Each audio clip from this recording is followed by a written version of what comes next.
Hi everyone. कैसे हैं आप लोग। उम्मीद है सभी बहुत ही अच्छे होंगे और अपनी तैयारी काफ़ी अच्छे ढंग से कर रहे होंगे। मित्रों, एम्स भुवनेश्वर का एग्जामिनेशन 30 तारीख को अर्थात 30 अक्टूबर को एम्स भुवनेश्वर का एग्जामिनेशन होने वाला है, जिसमें कि hospital attendant grade third nursing orderly के लिए भी एग्जामिनेशन होने वाला है, जिसका कि शेड्यूल एम्स भुवनेश्वर के द्वारा 9 अक्टूबर को ही जारी कर दिया गया है। यदि आप इस शेड्यूल को नहीं देखे हैं तो आप एम्स भुवनेश्वर के साइट पर जा कर के अपना शेड्यूल देख लें कि आपका जो भी एग्जामिनेशन के लिए आपने फॉर्म भरा था, जो कि फेज वाइज एप्लीकेशन लिए गए थे, फेज 1, फेज 2, फेज थर्ड, तो उसका जो है नोटिफिकेशन एम्स भुवनेश्वर के वेबसाइट पर डाल दिया गया है। आप वहां जा कर के यह देख सकते हैं कि आपकी जो परीक्षा होने वाली है वो किस तिथि को होने वाली है और उसका समय क्या रहने वाला है। फिलहाल इस वीडियो के सेशन में हम लोग friend hospital attendant grade third nursing orderly का ओरिजिनल प्रश्न पत्र को देखेंगे, जो कि एम्स पटना द्वारा 27 अगस्त 2023 को इसका आयोजन करवाया गया था। तो चलिए, आपके स्क्रीन पे दिख रहा होगा, हम लोग देखते हैं कि आखिर एम्स पटना के द्वारा hospital attendant grade third nursing orderly पद के लिए जो प्रश्न पूछा गया था उसमें किस प्रकार के प्रश्न पूछे गए थे, क्योंकि एम्स भुवनेश्वर के द्वारा भी जो परीक्षा एजेंसी का चयन किया गया है वो टीसीएस है, और टीसीएस जो है ठीक इसी प्रकार का प्रश्न जो है आपसे पूछेगा। तो ऐसे में आपके लिए यह देखना आवश्यक हो जाता है कि आखिर टीसीएस का पूछने का पैटर्न क्या है और टीसीएस परीक्षा एजेंसी जो है कैंडिडेट से किस प्रकार का प्रश्न पूछती है। तो चलिए आइए, इस सेक्शन में हम लोग जनरल इंटेलिजेंस और रीजनिंग के साथ साथ जनरल अवेयरनेस के भी प्रश्न को देखेंगे। तो इसमें सबसे पहला प्रश्न जो कि आपके स्क्रीन पे दिख रहा होगा, प्रियसे के सास के इकलौते दामाद का पत्नी प्रियस के सास से किस प्रकार संबंधित है। ब्लड रिलेशन का यह प्रश्न पत्र है। आंसर इसका माता दिया गया है। यदि आप इसका सॉल्यूशन चाहते हैं तो आप कमेंट सेक्शन में लिखें, हम आपको पर्सनल रूप से भी सॉल्यूशन बताएंगे कि आप इसे इजी ढंग से कैसे बना सकते हैं। चलिए, वीडियो लंबा नहीं हो इसलिए हम आपको ओरिजिनल प्रश्न और उसके सही आंसर जो कि टीसीएस द्वारा निर्धारित किए गए हैं उसको दिखाते हैं। इसके बाद दूसरा नंबर देखिए, यह भी काफ़ी आसान प्रश्न है, जिसमें कि आपको प्रश्न में जो चिन्ह को जिससे नोटिफाई किया गया है उसे लिखना होता है और उस मान ज्ञात किया जाता है। 15 प्लस कोष्ट में दिया हुआ 5 गुना 1 प्लस 5 माइनस 1, इसमें गुना का अर्थ प्लस है, इसके बाद जो है फिर प्लस का अर्थ गुना है। तो जिसका जो भी अर्थ है अर्थात जो चिन्ह जिसके बदले आया है उसे बदल करके इसे सॉल्यूशन कर लिया जाता है। इसके बाद तीसरा नंबर प्रश्न देखिए, कहता है 86/14, तो कहता है निम्नलिखित में से कौन सा विकल्प दिए गए अभिव्यक्ति से मेल खाएगा। यह भी रीजनिंग का प्रश्न है और काफ़ी आसान है। दिखते ही आप इसे पलक झपक कर बना सकते हैं। कैसे? क्योंकि 8 और 6 जो है इसे जोड़ दीजिए, तो 8 और 6 हो गया 14। तो इसी प्रकार ऑप्शन ए में 5 और 6 है, 5 और 6 को जोड़ दीजिएगा तो 6, 5 और 6 11 हो जाएगा। ऑप्शन नंबर 1 इसका सही आंसर है। और भी जितने ऑप्शन में है उसमें दोनों अंकों को जोड़ने के बाद बराबर नहीं होता है। देख लीजिए, 7 6 13 होना चाहिए, 15 दिया है इसलिए गलत है। 2 3 5 होना चाहिए, 3 2 5 दिया हुआ है, ये हालांकि जोड़ देखिए 2 3 5 होना चाहिए, लेकिन जो है ये 3 2 दिया है, गलत दिया है। 8 और 9 17 होना चाहिए, 12 दिया है तो गलत है।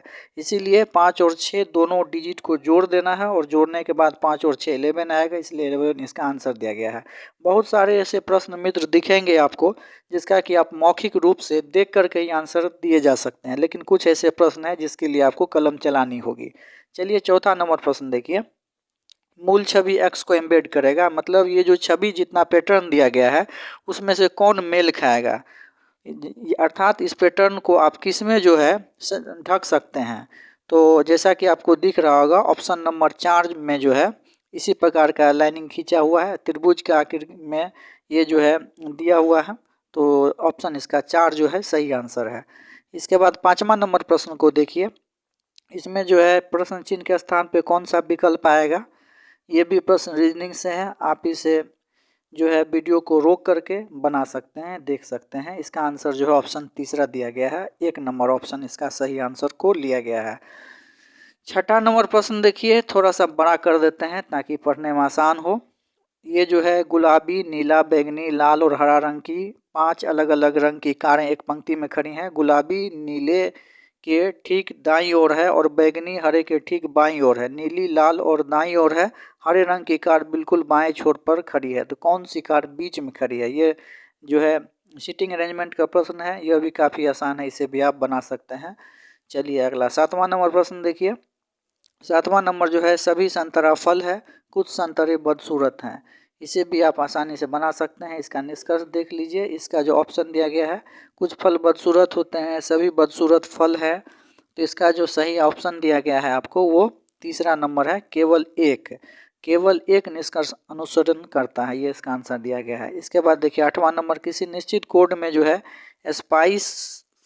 स्पाइसेस को ये लिखा जाता है, तो मेलेनो को उस भाषा में कैसे लिखा जाता है? तो यह भी जो है प्रश्न काफ़ी आसान है, देख करके बनाया जा सकता है।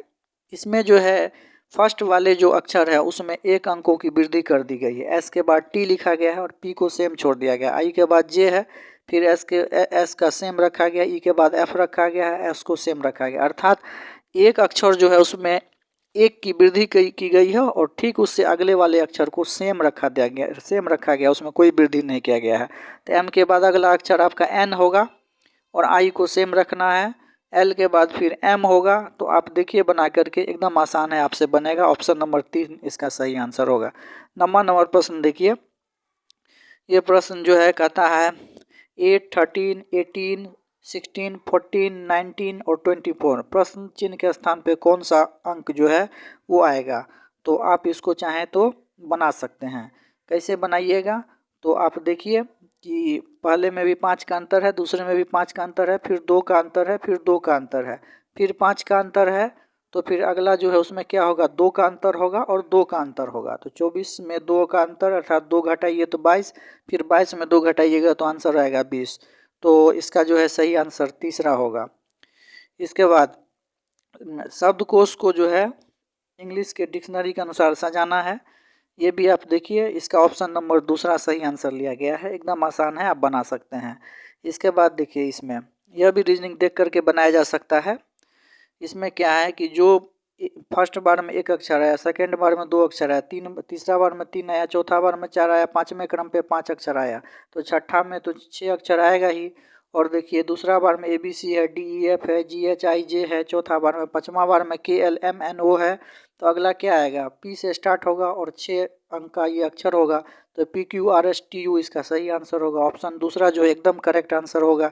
देख करके आप बना सकते हैं। काफ़ी इजी बहुआ वाला ये सवाल था आपके लिए, काफ़ी आसान था। 12वां नंबर प्रश्न देखिए। शब्दों को तार्किक रूप में व्यवस्थित करें। शिक्षक, प्रोफेसर, डीन, लेक्चरर, कुलाधिपति। तो देखिए सबसे पहले जो है सो वर्ग में कौन होंगे? शिक्षक। शिक्षक के बाद फिर क्या हो गया? लेक्चरर, थोड़ा उससे ऊपर का पोस्ट हो गया।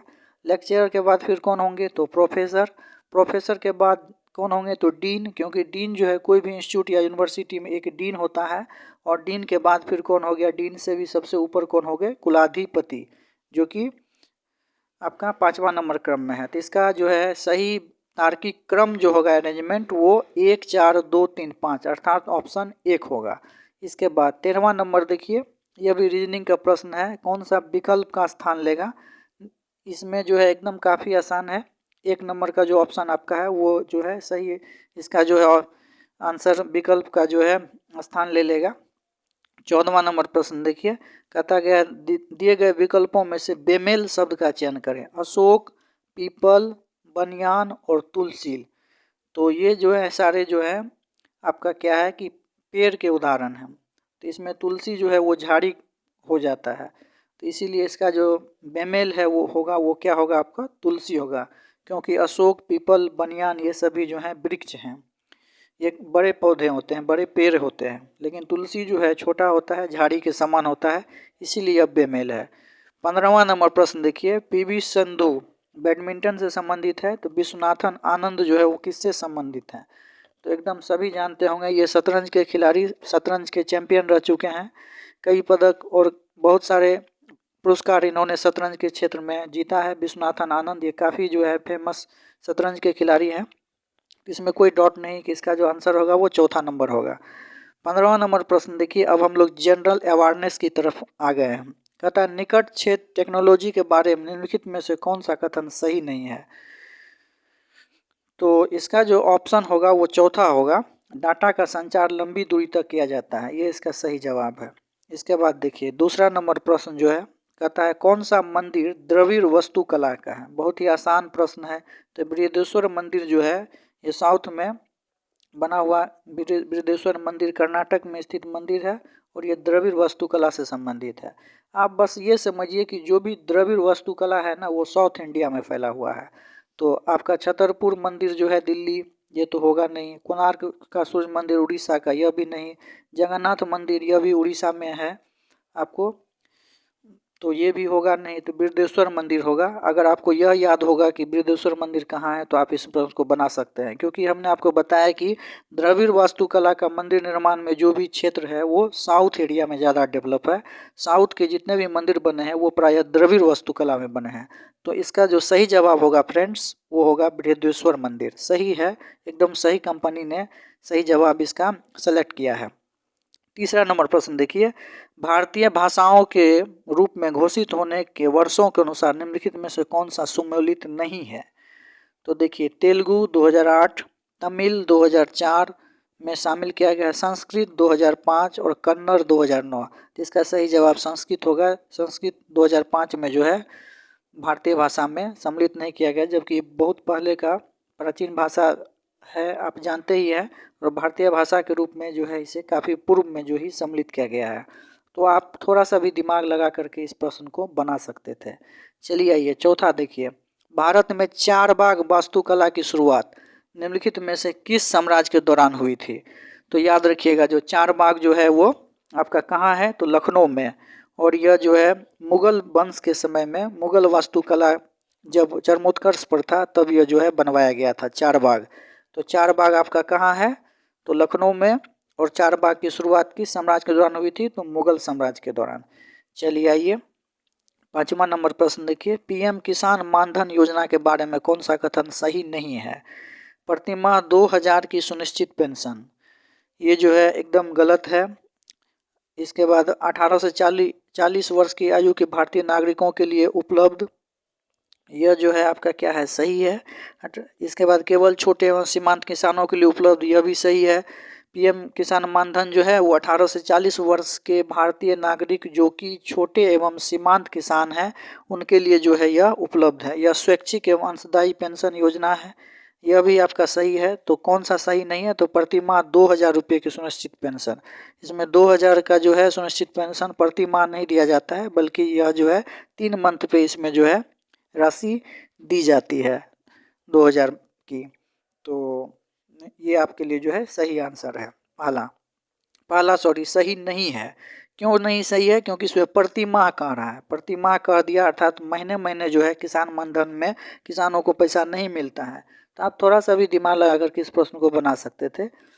चलिए अगर आप नहीं बना पाए तो कोई बात नहीं है। और जो नए कैंडिडेट एम्स भुवनेश्वर का एग्जामिनेशन देने वाले हैं या फिर आने वाली और भी एम्स जो भी है, चाहे वो एम्स रायबरेली का हो या फिर एम्स कल्याणी में तो हॉस्पिटल अटेंडेंट का पोस्ट नहीं है, लेकिन एम्स जोधपुर में हॉस्पिटल अटेंडेंट का पोस्ट है। तो एम्स जोधपुर में जो भी कैंडिडेट भरे हैं वे इस प्रकार के प्रश्न को देख लें, प्रश्न पूछे जाने की संभावना है। ऐसे भी यह भी संभावना है कि ये भी जो प्रश्न पूछे गए हैं उसमें से भी 1-2 प्रश्न आ जाए।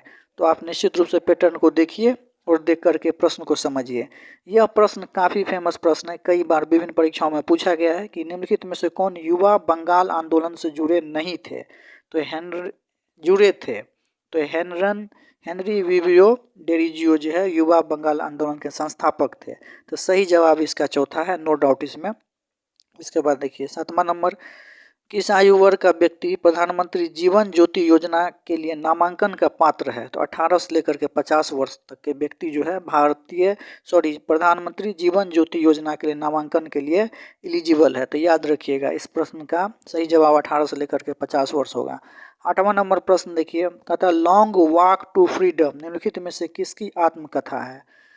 तो यह नेल्सन मंडेला का है, काफ़ी VVI है, रेलवे में भी पूछा गया यह प्रश्न है कि लॉन्ग वॉक टू फ्रीडम किसका बायोग्राफी है। तो नेल्सन मंडेला का, याद रखिएगा। इसके बाद 9वां नंबर प्रश्न देखिए, निम्नलिखित में से कौन सा जनगणना 2011 का आदर्श वाक्य था। तो याद रखिएगा कि हमारी जनगणना हमारा भविष्य, यह 2011 का आदर्श वाक्य था। तो यह प्रश्न जो है फिर पूछे जाने की संभावना है, या फिर अन्य कोई भी परीक्षा में जो है पूछा जाता है। आपको याद रखना चाहिए कि सी चंद्रमौली जो है उनके समय में जनगणना 2011 का करवाया गया था, और हमारी जनगणना हमारा भविष्य जनगणना 2011 का जो है आइडियल सेंटेंस था, अर्थात मोटो था। 10वां नंबर प्रश्न देखिए, निम्नलिखित में से किस त्योहार को सिख ओलंपिक के रूप में भी जाना जाता है? तो होला मोहल्ला, याद रखिएगा, होला मोहल्ला जो है इसे सिख ओलंपिक के रूप में भी माना जाता है। चलिए अगला देखिए, आप जो है होला मोहल्ला को याद रखिएगा, इसे सिख ओलंपिक के रूप में भी जाना जाता है। 11वां नंबर प्रश्न देखिए, निम्नलिखित में से कौन कृष्णा नदी की सहायक नदी नहीं है? तो ये रामगंगा, याद रखिएगा, रामगंगा जो है वो गंगा नदी की सहायक है, कृष्णा नदी की नहीं है। तो नहीं पूछ रहा है तो रामगंगा होगा। बाकी मूसी, मालप्रभा, भीमा, घाटप्रभा, ये सब जो है कृष्णा नदी का सहायक नदी है। तो दूसरा, तीसरा, चौथा ऑप्शन नहीं होगा, रामगंगा होगा, क्योंकि नहीं पूछ रहा है। तो कृष्णा नदी की सहायक नदी जो है वो रामगंगा नहीं है। रामगंगा किसकी सहायक नदी है? तो गंगा का, ये याद रखिएगा। 11वां नंबर ऑप्शन देखिए, क्वेश्चन देखिए, निम्नलिखित 12वां नंबर सॉरी, निम्नलिखित में से किस प्रकार की वनस्पति का वर्णन नीचे किया गया है? पश्चिमी घाट के दक्षिणी भागों, उत्तरी पूर्वी राज्यों और अंडमान और निकोबार द्वीप समूह में पाया जाता है, जहां औसत वार्षिक वर्षा 200 सेम से अधिक होती है। पत्तों के झड़ने का कोई विशेष समय नहीं होता। आबनोस, महोगनी, रबर इन वनों में पाए जाने वाले प्रमुख पेड़ हैं। तो जैसे ही आप देख लीजिए कि महोगनी, रबर जो है वो दे दिया है पेड़ का नाम, तो एकदम याद रखिएगा कि महोगनी और रबर जो है वो उष्णकटिबंधीय सदाबहार वन में ही पाए जाते हैं। तो इसका सही जवाब जो होगा वो ऑप्शन 1 होगा, उष्णकटिबंधीय सदाबहार वन। और एक चीज़ और याद रखिएगा, उष्णकटिबंधीय सदाबहार वन में जो है औसत वर्षा हमेशा 200 सीएम से अधिक होती है। यह प्रश्न भी कई बार पूछा गया है कि वह वन जहाँ पर औसत वर्षा जो है 200 सीएम से अधिक होती है, कौन सा वन होगा? तो उष्णकटिबंधीय सदाबहार वन। उम्मीद है कि आप इसे याद रखेंगे। 13वां नंबर प्रश्न देखिए, कहता है दिए गए विकल्पों में से किस भाषा को भारतीय संविधान की 8वीं अनुसूची में सबसे पहले शामिल किया गया है? तो याद रखिएगा, असमिया भाषा को। असमिया भाषा को जो है भारतीय संविधान की 8वीं अनुसूची में सबसे पहले शामिल किया गया है। और अभी जो है कुल भाषा की बात करें तो कुल 22 भाषा जो है 8वीं अनुसूची में सम्मिलित हैं। चलिए अगला 14वां नंबर प्रश्न देखिए, कहता है भारत के प्रथम तरल नैनो यूरिया संयंत्र का उद्घाटन निम्नलिखित में से किस राज्य में किया गया है? तो ये करंट से एक प्रश्न दिया गया है जो कि काफ़ी पुराना है। गुजरात में जो है तरल नैनो यूरिया संयंत्र का जो है उद्घाटन किया गया था। तो याद रखिएगा, इसका सही जवाब होगा गुजरात। 15वां नंबर प्रश्न देखिए, जुलाई 2023 तक उपलब्ध सूचना के आधार पर भारतीय रिजर्व बैंक के वर्तमान गवर्नर जनरल कौन है? तो शक्तिकांत दास जी हैं। नो डाउट यह करंट है और काफ़ी पहले का ही जो है करंट है, हालांकि यह प्रचलित करंट है जो कि आपको याद रखना चाहिए यदि आप एक प्रतियोगी हैं और प्रतियोगिता परीक्षा की तैयारी करते हैं। तो आपके लिए प्रश्न काफ़ी आसान है कि आरबीआई के वर्तमान गवर्नर जनरल कौन है? तो शक्तिकांत दास होगा इसका सही जवाब। चलिए उम्मीद करते हैं कि आपको यह सेशन अच्छा लगा होगा और हॉस्पिटल अटेंडेंट ग्रेड 3 का यह ओरिजिनल प्रश्न पत्र देख करके आपको बहुत कुछ इस परीक्षा के बारे में आइडिया भी चला होगा। नेक्स्ट वीडियो के सेशन में हम लोग हॉस्पिटल अटेंडेंट के जो इस पद से संबंधित 40 प्रश्न पूछे गए थे, वे सभी ओरिजिनल प्रश्न को हम लोग देखेंगे और उसे समझेंगे। तब तक के लिए धन्यवाद, गुड बाय।